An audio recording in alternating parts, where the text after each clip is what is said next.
Quand il y a des guerres, des coups d'État et tout, il y a des personnes qui essaient de travailler un matin à cause des grèves, des guerres et tout, on vient saccager, saboter et détruire complètement la richesse que cette personne construisait.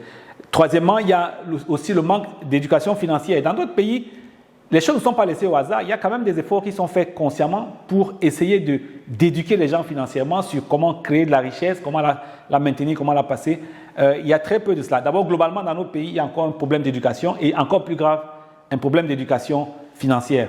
Donc, il y a un quatrième facteur qui peut impacter la création de richesse dans nos pays, c'est le faible accès aux services financiers. Beaucoup de couches de personnes, pourtant très dynamiques, restent encore énormément dans l'informel. Donc, on apprécie le grand travail qu'il y a eu dans plusieurs pays africains. Et ça, ce n'est que le point de départ. Nous parlons véritablement de dire comment est-ce que ces personnes-là peuvent déjà, un, accéder au système financier, deux, construire une richesse, et trois, faire en sorte que la richesse puisse leur survivre et que les enfants prennent le relais. Donc, ce côté de faible accès aux services financiers, même s'il a connu une amélioration importante au cours des 10-15 dernières années, il reste que ça a été quand même un frein à relever. Dans beaucoup de pays aussi, il y a des problèmes de gouvernance et de corruption. C'est vrai dans nos pays.